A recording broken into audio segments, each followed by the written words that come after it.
Okay guys, well that was wild guys. We went on with our friend Chuck from Defiant Pest Control. We taught those iguanas a super fat lesson, put them in the bag. So what now? Well guys, here in Key West, there are certain different types of restaurants that they can actually cook your catch, okay? As long as it's fresh, they can cook your lobster, your fish. And today guys, we have found a gem that will actually cook our iguana.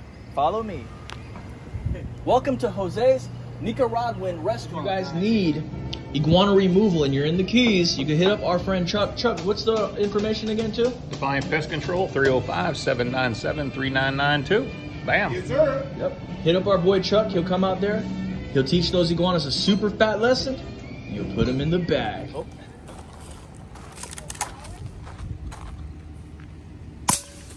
Oh, there he goes. There he goes. There he goes. Now, before we go to the restaurant, we got to clean our catch. Viewer discretion is advised. We're going to be cleaning up some iguanas so we can have some lunch. Iguana cleaning station. Use the hatchet for the tails. Okay. Because you can measure those with the tail meat if you just want the tails, right? Yep. Let me show you. Here. Give me a On top of this, maybe we can do it on the wood. So, as far as your tail goes, it's alive. His heart's still beating, see? Yep. Oh my gosh, y'all, the heart is still beating. Just like an alligator, you have to wait up to 24 hours just to harvest them because they can still bite you. Oh, just like that. Whoa, now. Yeah, see, look at the end where it's fibery. Yo, what are we gonna be doing with all this meat, Iguana Man? We're actually going to be having some lunch. So it's going to be a surprise where we're going to be eating at. Y'all going to have to stay tuned for that update. But right now we got a lot of cleaning to do. So we'll be back. Find the hip socket. And do you have to get the skin off for that guy to cook it? Yeah. Right? Yeah. Now what you want to do is you want to make sure that you pull those out. So you take your knife and you cut right on those femoral spores or it makes the meat taste Bad. weird. Okay. Don't want no weird tasting meat. Well, it'll make it real gamey. That's my favorite part is the legs. You like the tail? Yeah, the tail cheek type of guy. See, the number just went from 20 to 10. That is awesome. I don't know. Why was that good? Huh? Boy, Chuck is not playing around, boys. Yeah, you can tell he's done this before. Brand new. What'd you buy that? Look at all that meat. Speed. Speeding. Which camera too? All right. Want that one? Yep. Got some glamour shots. Yeah, look at that, yo. Razor. Oh my goodness. Awesome,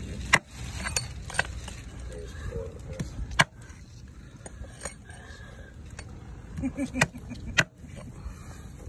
On the leg and tail, Mexican style. Oh yeah.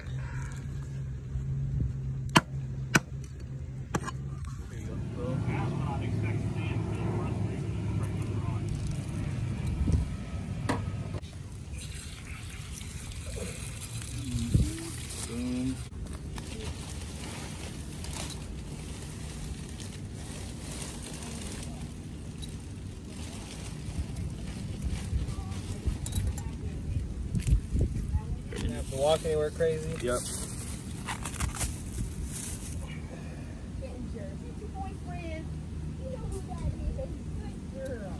Yeah. That's a lot of meat too. Awesome. We're gonna be eating real good. So the guy at Jose's too is named Jose, and his wife is the older Nicaraguan woman. Short. Nicaraguan woman, Mamacita. Yeah. You know. Okay. Cool. Ooh, yeah, pick that up off the ground. What? You don't, the bag of good meat. Those femoral spores, make sure that goes away. When you lift that, the back part of the leg, Yep. you see they're actually attached to the hind legs. So you want to break that. Like right here. Make sure that shit's up. Those are the glands. That's the thing that makes the bad musky taste. Yeah, it gives the taste a little bit of a stank. All right, check it out, y'all. You see these pores right there? That's what you want to remove when you're cleaning the iguanas. They're in the back legs on the males. But you want to make sure, males or females, they might have them if they're small. They might have small ones if they're females. Make sure to take them out, because that's what's going to give the meat a very musky, gamey taste that you don't want. We just want fresh, sweet tree chicken. We don't want nothing tasting, oh, nasty, you know? Chicken to the tree. Yeah, buddy. Well, that is a small. Oh. I got a whole bunch of these bags. Awesome. We can start another one if we need to. Yeah, you might have to. We'll just tie this one up and start a new one. Yeah, I'll show you the best way to do the tail. What you do, Chuck? You take the scales off, right? I mean I just got it right down the middle and just peel that out. Okay, like right down here? Yeah. 4 different pieces, and they'll take those pieces of tail meat like there, and put it on a hot top, braise them, sweet teriyaki braised iguana. Are we just gonna? I could probably just grab his legs and his tail right quick. Okay.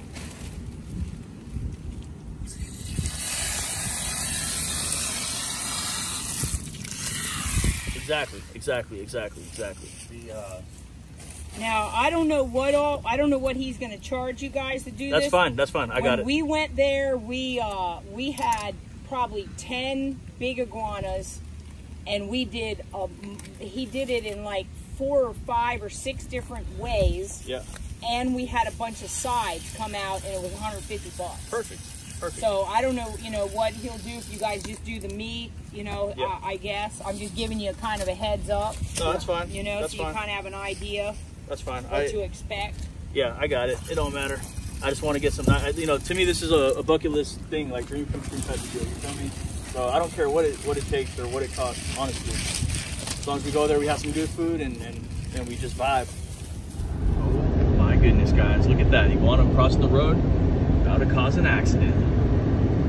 Silly iguana. Out here in the Keys, guys, these iguanas are everywhere. Look at this one. Look, he just ran, guys. That silly iguana almost caused us to swerve, yo. And he didn't even stop.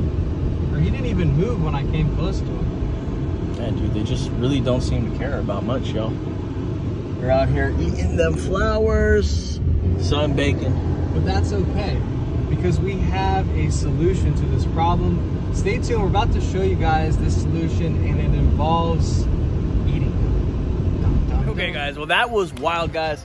We went out with our friend Chuck from Defiant Pest Control. We taught those iguanas a super fat lesson, put them in the bag. So, what now?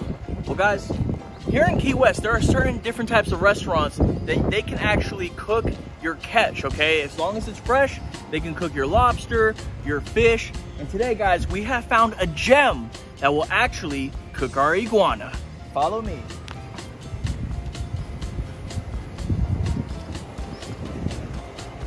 Okay, welcome to Jose's Nicaraguan restaurant, guys. Over here in Key West, apparently this guy is a specialist at preparing the tree chicken. He knows different recipes, and he's gonna prepare it absolutely authentic, flavorful, and delicious for us. We already gave him the iguanas that we cleaned, so lunch should be ready soon. Let's go on in and let's go meet the crew.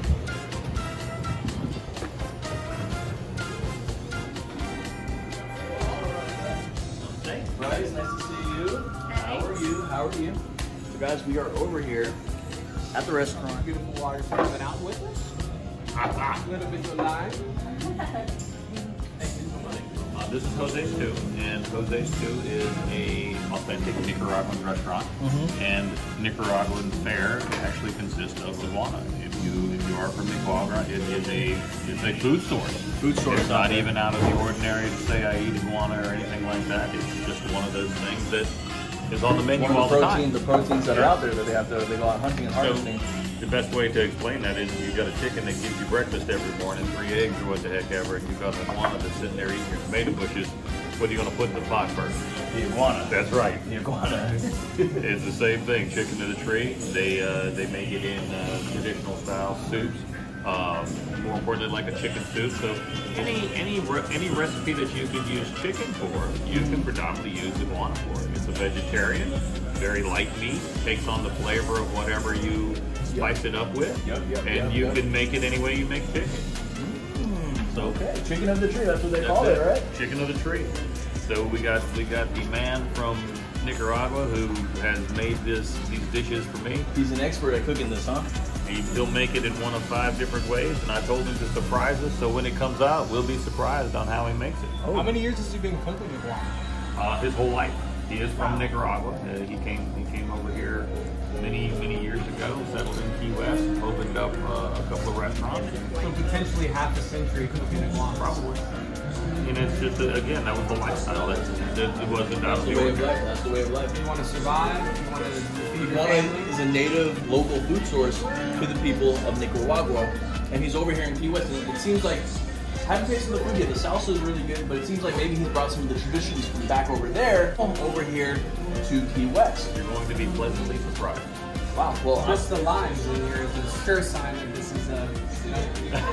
here's the guy. Well, guys, it's safe to say we might be in for a treat, and this is actually, in fact, the first restaurant that I've found that will actually cook iguana. So I'm excited to try this out. Could this be a potential domino effect and other restaurants follow suit? Maybe this is a potential solution to the problem, y'all. Yeah, maybe this is just opening the door for more future restaurants to follow suit and Down here, we like to call it cook your cash. Yeah. And it's just one of those things that we caught. So, yeah, right? yeah, we caught it, we cleaned it, we're going to eat it, so that's what gives it the caveat of using it in the restaurant industry. Oh, okay. So, and it's not unlike going out and catching snapper, grouper, mahi, and bringing in a bag of fish. You're bringing a bag of what you went out, you hunted for, and you caught. And he's just preparing it in a traditional way that he's used to, and we'll see how you like it. Well, okay, I'm really hungry after that hunt, so cheers, guys. Get mama in there. Cheers. Cheers. Guys, and we'll see you guys soon when the food comes. Like, look, I had 6 babies Beautiful. last year, and that's the only one I got. Look at that. With the baby. Nice, dude. An oxtail? It's an oxtail. That is oxtail? One of my favorite meats. I'm already drooling, huh? Like, my parents had to lock the pot because the night before, Yuca? Right there. Yum. Yuca, yuca, yuca. There you go. Just waiting for the iguana. I'm actually waiting for that Don't you oxtail. want the iguana, Iguana wanna. Oxtail, oxtail.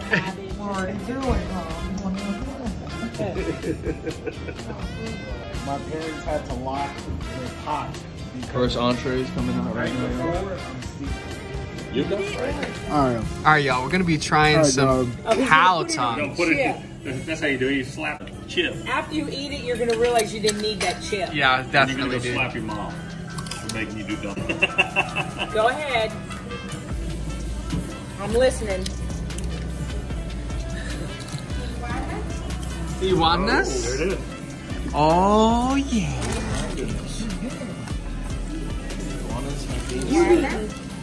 We're eating cow tongue. We got oxtails and we got iguana.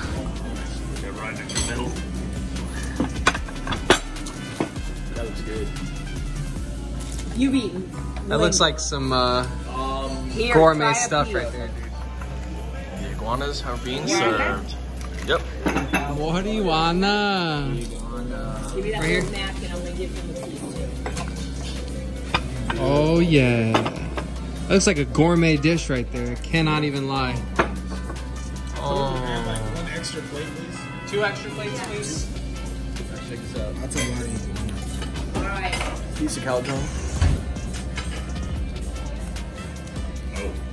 Let's do it. Yep. This is for you. See that real quick? Yep. Get up in that cow tongue. You know I'm gonna like it. Get up in that cow tongue. Yeah, you wouldn't know. How was that cow tongue? Delicioso. Exactly. Delicioso. Oh, more plates. So you got a plate for everybody here. Oh my Guys, look at goodness. this table right now. As you can see, lunch is being served right now. We have 1, 2, 3, 4, 5, 6, 7 plates of iguanas, guys. There's about 5 of us right here. Real quick, just want to show you. Look at this right quick. Oh yeah, there goes a nice little arm. Just gonna taste it real quick for y'all on camera. Oh my goodness. Soft. Tender. Oh wow. It's a plate. That one's you. That's why I didn't know why you didn't need an extra plate. So good. That is, no, well, Chuck's is menudo, which is tripe. Guys, we're at the restaurant real quick. Check it out, guys. They completely hooked us up. Bryce got a piece of iguana right there. Bryce, go ahead and try that iguana real quick, y'all. Tastes like chicken?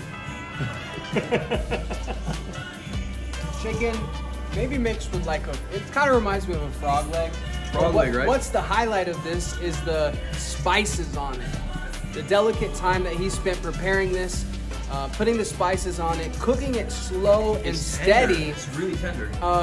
It's literally falling off the bone, y'all. And I've never had iguana literally fall off the bone like this. So I'm gonna keep on eating, and I'll go ahead and enjoy it. I don't even want to keep talking anymore. Absolutely. Let's dig in. Whole smoked iguana sound good. This iguana is so fire though, with the rice and the beans. And What are you about to try, dude? I'm gonna try some iguana. Oh. Come on down, people. About how many iguanas have you ate in your lifetime, you think, Ninja? Like 7. And what do you think about this one? Fire. Not better than Raj's mom. oh my goodness.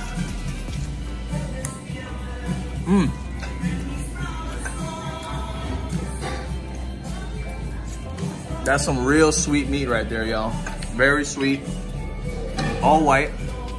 And that sauce, guys, is just a rich, thick tomato base with different spices and herbs in it, guys. Traditional Nicaragua cuisine right here, guys, in the restaurant. Absolutely amazing. I think we gotta find out like a better way to deal with them instead of just catching them, killing them, and tossing them, guys.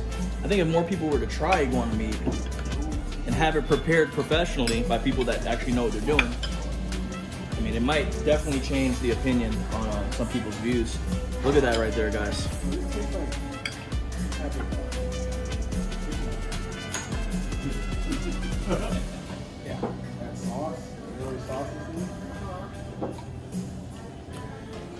I knew this would be the highlight right here, y'all. Right? Delicious. I thought we were having a lot of fun hunting them, man. I think we're actually having a better time eating them. Look at that. As you can see, I'm cleaning the bone, y'all. I'm not gonna leave a single drop of meat. I would pay for this. I would pay to come out and eat iguana. No lie. What recipe is this, Jose? Enchilada. The enchilada. Yeah. Okay, so you got iguana enchilada. Yep. I was telling them, this is This Raj. is the same ingredient for the oxtail. Okay. Beautiful. There you go. Now look at you. Oxtail is good.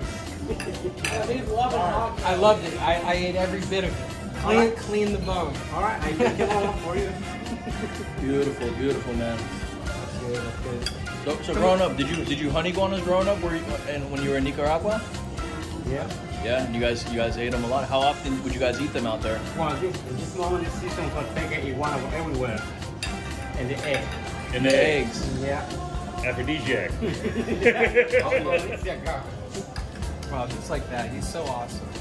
He's been hunting iguanas for, half of a century. Cooking them probably the same length, What I realized in these South American countries, it's almost like tradition Yeah. to go iguana hunting. And to cook your own food as like a family, Exactly. the butchering process. I know people from Honduras, it's like when you're a child, they prepare you to be an iguana hunter. In Honduras and El Salvador. Or like the island places, they train you to be a diver, spear diver. Yep. Or pick up the lobsters or whatever. So, you gotta train your kids to bring in food, Well, you have to look at it. You have to look at it like this. Americana, we are disconnected with our food by a minimum of 3 different steps, right? If we want something, fast food, grocery store, or somebody brings it to us. If you're in a different part of the world, there you go. Oh, ooh, thank you, Jose. Thank you. Enjoy it. Or maybe take a box to go. Yeah, maybe. Oh yeah. If you're in a different part of the world, you don't have the luxury of that. So Americana 101 is we are disconnected with our food. We don't know where it comes from. It's put in a package and then it's set on our plate. Where in other parts of the world, it's not just eating, it's survival. So whatever comes along and presents itself to you, that's on the menu of the day. You gotta eat that or you're not eating. Yeah. And it's like, oh, I don't want that. Bush meat, no problem. What a lot of people don't know is, like how healthier iguanas are to eat than the average animal that you They're buy at the 100% store. organic. Non-GMO. Pretty much. GMO, right? Live off of flowers, grass. It's non-GMO, free-range iguana. Absolutely, absolutely. So this is basically a completely natural animal. It's got this size from just eating like grass-fed beef, grass-fed lamb, just grazing on flowers and grass. There's no Favorite flowers in your front yard? Yep, no steroids, no antibiotics. Maybe that's why they're so sweet, eating the flowers, dude. Absolutely, dude. Absolutely. All right, guys. So real quick, just want to show you there are different sections of the iguana that's really edible. This is a tail piece right here, and real quick, I just want to show you guys. Look how that meat just kind of just shreds right off the bone, guys. Look at that. And I ain't gonna lie, this Jose, it's my first time eating here, guys, but I'm highly impressed. Look at that meat right there, y'all. So that's one side of meat. Real quick, I'm gonna show you what the leg looks like. You wanna pass me a little piece of leg? You can just grab it, it doesn't matter. There we go. That's a big leg. That's a big old leg right there. And Chuck, you call these iguana wings, huh? Yeah, iguana wings. As you guys can see, it kind of looks like a chicken wing. Let's take a look at this. Look at that, it's just falling right off, guys. Hold on. Look at this meat, y'all. Look at that. Just literally just falls right off the bone, y'all. Literally falls. I am truly impressed at this right here, guys. The way he cooked this, and all this right here is boneless iguana meat, y'all. Fell right off the bone. No resistance or anything.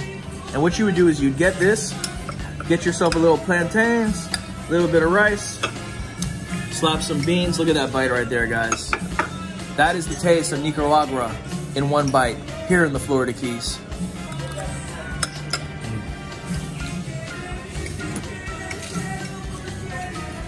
Gotta hand it to you, Chuck. You know your spots, man. You know your spots. Iguana chill out. Wow.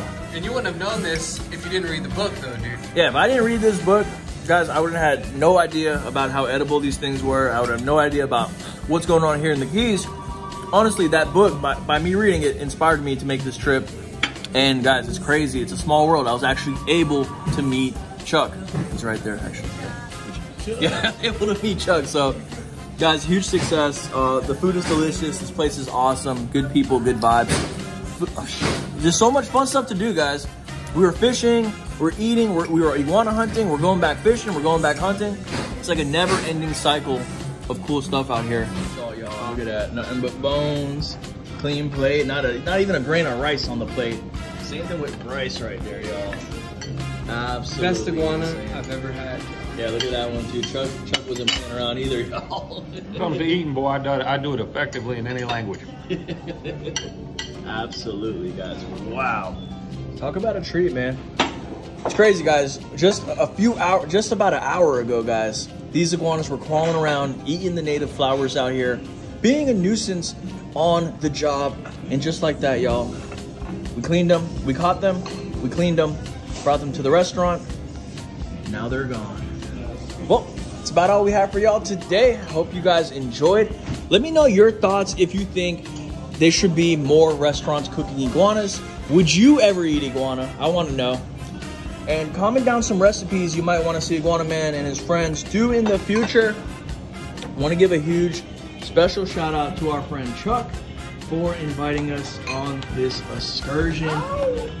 And his wife right here, and his wife Dallas out here for the generous hospitality. It was absolutely phenomenal. Guys, I mean, you guys seen it for yourselves. We caught them, we cleaned them, we cooked them, and then we ate them. Absolutely amazing, absolutely amazing. Also, guys, if you guys need iguana removal and you're in the Keys, you can hit up our friend Chuck. Chuck, what's the information again, too? Defiant Pest Control, 305-797-3992. Bam. Yes, sir. Yep. Hit up our boy Chuck. He'll come out there. He'll teach those iguanas a super fat lesson. You'll put them in the bag. Guys, that's all we have for y'all today. Stay tuned for the next video. Friend Chuck right here, guys. Took us on his jobs. Seen some iguanas. Like I said, guys, I would not recommend you come down to the Keys and take iguanas out with air rifles or any of that stuff, guys, because like Chuck was telling me, it's a whole different world out here. There's people that have multi-million-dollar properties, and if you're doing something like that and the cops come out here, boy, oh boy, you come on vacation, leave on probation. Exactly. Exactly. I ain't trying to go for probation. So come out here, guys. Enjoy the wildlife, the fishing. There are iguanas you can catch with a pole, but do it safely, do it respectably, and you'll have a good time, guys. Follow the rules. That's all you gotta do. Follow the rules, and everything will work in your favor. Guys, get that fishing license, y'all. And we'll see you on the next video. Hey, little guy. Oh, here's one of my real pretty ones. See him in the back? He's beautiful. He's got like a little bit of blue down his tail. Oh, wow. And some of these grow wild out here, right? Oh yeah, I got a bunch of wild ones in the yard, but I got the pretty ones living in here with me. Yeah, we want to go out and try to catch one potentially at night somewhere. When do they come out? When do you catch this one here. There's one of the wild ones. See him up there on top? Do people catch them wow. the day or at night? Oh, these are daytime lizards. These are day geckos. They come out in the day. This one here is just stunning. But are they Let me fast see or do they? Oh yeah, they're fast. Come here, move towards the front where I can see you. We're trying to have a little look at you. See how beautiful he is? Yeah. He's pretty.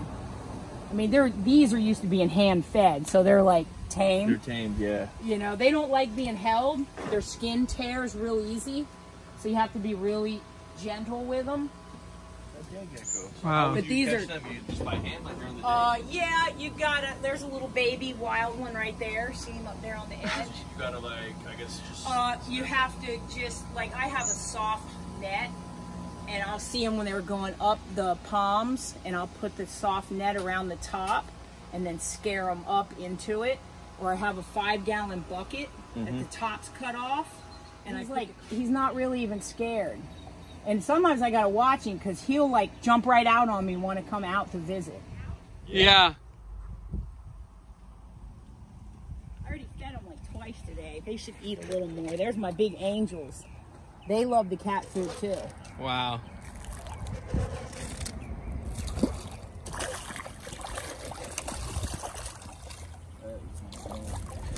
The fish out here are living off of human food, dog food, cat food. Yep. I've never seen anything like this. I mean, you can't catch these. They probably would taste terrible from the crap that I feed them. Yeah, we did notice that they smelled. When we caught one, they smelled. Like, you know, like canal, like not really like fresh fish. Like the ones that we caught offshore did. They eat so much crap from people feeding them in the canals. I mean, they eat green beans, rice. I've fed them pineapple. They eat all kinds of leftover stuff. Egg. Probably anything you throw at them, huh? Just about. Some stuff they don't like, but it ain't much. I threw a whole burrito out here one day. They ate the whole burrito. Oh, there's the angelfish. Yep. Underneath the rocks. She'll come right up and eat the cat food too, the little angel. There's probably 4 or 5 of them angels, but like I said, I already fed them. Because when I fed them earlier, the angel was thinning out of the water. When I was feeding her, she was really acting like she was hungry. See, our closest beach, we would kill to catch snappers or have snappers like this. Here, they're like our bluegills or something. Yeah. Oh, wow. Amazing. Yeah, and I mean, but I feed them to keep them here. So we don't, like, the only time we would eat these is if, like, we had a hurricane and the grocery store was closed. You could survive a zombie apocalypse out here. Yeah, then we would probably shoot some fish. Absolutely. But otherwise, it's like, these are probably not the best tasting fish, so we'd rather get them out at the reef that are living off natural stuff. For the same reason, because they probably smell funny. It's a big one. There's some nice sized ones in here too. Yeah. Now in the winter, the big ones come in. Yeah? The biggest one you see here is easily 3 times bigger than that in the winter. The ones that come in and stay for the winter. Like 5, 6 ones, big ones too. Yeah. We've seen a couple big females and we see a giant alpha male. And they're drinking fresh water on the seawall, dude. Yeah? Yeah, that's just what come up and... What I'm realizing, dude, is like it's a very harsh environment out here. And these iguanas, I guess they have to pick and choose when to come out and when to eat and when to do stuff. Well, you have 2 types of iguanas, especially down here. You have your resort lizards and you got your road lizards. Your road lizards are the thugs of the iguana world. The resort lizards, they get whatever they want when they want because they have a fresh food source. because you have people coming in and actually feeding them. And then they have a fresh water source, which is the pool or anything around there. Yeah. So the two big problems that we have when the customers are actually calling for us, I guess, is this iguana's crapping in my pool. And now that it's become more of an invasion, if you will, I mean, over the last, well, 2009 is when we started seeing it going on down here, and it started getting very prevalent. And that was when you have people going, oh, don't kill him. Well, now it's their personal problem. They're personally in their pool, and they're personally causing everything to go high. And then they contact me and go, hey. Yeah, same people that were saying, oh, leave them, they're cool. It's a kind of like a little novelty item. They're my pets. Right. Now they're realizing they're kind of a problem. What do the iguanas eat out here, though? Like, what kind of food do they eat out here, dude? Everything that looks like plants. So if you have any flowering plant, they really like flowering plants. And the problem with the flowering plants that people have here, the bougainvillea. They're also something that that the hotels, motels, and, well, the people who live here want to have to make their property improve and make them look good. Well, it's an all-you-can-eat buffet when you're talking about lizards. Because they come in here, they're seeing the same thing. It's like bougainvilleas on the menu today, and hell, I got a buffet of bougainvillea over here. Or anything that you plant that has a flower to it. There are certain things that they won't eat, but for the most part, everything's on the menu. And when you've just spent $400 or $500 on your plants, and now you have one iguana that just comes by and bounces them off, or right now we're in breeding season or hatching season, and you have the little green horde coming out of the ground, they're taking the tiniest nips off the plants and not giving a plant the time to regenerate or grow or anything like that. They won't just outright kill it; they'll decimate the damn thing. So that's when you get the long range shots of shink shink shink. Yep, serious issue out here in the Keys. I mean, and these iguanas, they're mangroves. They're good at hiding over here. They can hide in the mangroves. There's holes. What I realized, the ones that were in the mangroves, right? Once they go in there, they disappear, dude. The body color and scheme of them, it doesn't matter if you got a big male, a big orange male, it's like a tiger. And surprisingly, because of that tiger stripe camouflage pattern, your eye can't pick them up unless you're looking for something that's not a tree. And anytime somebody asks, how do you find them? I said, look for something that's not a tree. And most of the time you'll see an eye looking back at you, and then or you'll see a tail that sticks straight down, or you'll see one of the jagged spines that come off the top, because trees aren't like that, with the exception of the palm trees. And that's where they sit, because that's natural arboreal territory for them. Hence, over thousands and thousands of years of evolution, that's how they grow. If you really look at the palm trees, you can see there's different colors in it. It's orange, it's green, the darker ones in the back, and it just blends right in. It's like watching a tiger go into the jungle or into the grasslands. It just disappears. It didn't leave, it's there. It's still there. It's just the camouflage is that good. And that's one of the things that we're seeing out here in the Keys, y'all. We are seeing the iguanas. But they're really smart. They're evading us. They're going right into the bush, mangroves, and within seconds, they have disappeared. But just what our friend Chuck just told us, they haven't disappeared. They're there. Their camouflage is just really that good. So I think we just have to keep our eyes extra open. We have to move very cautiously, and we got to understand that we know they're there. So we got to spend some more time trying to find them, trying to put them in the bag. So that's what I think we're going to do. But tomorrow morning, we're going to go out early and try to get those big ones that we've seen. They were huge, dude. And the big male, like he was behind somebody's house. He didn't even run from us. Like we got right up to him. My question is, the mangroves, they have salt water and they turn it into fresh water, right? Is that how the iguanas are getting the fresh water, from the leaves potentially? No. Because there's not much lakes out here. The mangroves don't turn the salt water into fresh water. The mangroves are a saltwater tolerant plant. Okay. So what the mangrove does is it uses the salt water and creates, a salinized version of water, and it creates landfills and islands and stuff like that. How the iguanas live on that is there's dew in the morning. So it rains. So they are opportunistic drinkers. Whenever it's time to drink, you'll notice them right after it rains. They'll come out of the trees and they'll start eating the grass. They're getting their nutrients and they're getting their liquid from the grass that they eat, the flowers that they eat, because that's where the water source is. So it's not drinking directly, but it's an indirect way to supply themselves and hydrate with water. They take the opportunity to drink anytime they can, and they have to because of the environment that we're in. But this is the environment that iguanas were meant to be in. They're just not from here. They're from places like here, they're just not from here. So they're totally adapted, and that's why the iguana invasion has come full throttle, basically, because they're in an environment that they're totally accustomed to living in, except they don't have any predators. There's nothing that is leveling out the predation of it. Ergo, you have to have man. This is a man-made problem, so you have to have man do the predation. Now, we're trying to make that happen. Anytime that I shoot an iguana, if I can donate it to places like the Wild Bird Center that has raptors that have been injured or whatever, we present that to them as a viable food source. So when they get released back out into nature, they go, that son of a bitch is a viable food source. It's just like feeding the sharks the lionfish. If you put lionfish on a catch pole, the shark's in the area, and you put it out in front of him and wiggle it a little bit, he's going to eat it.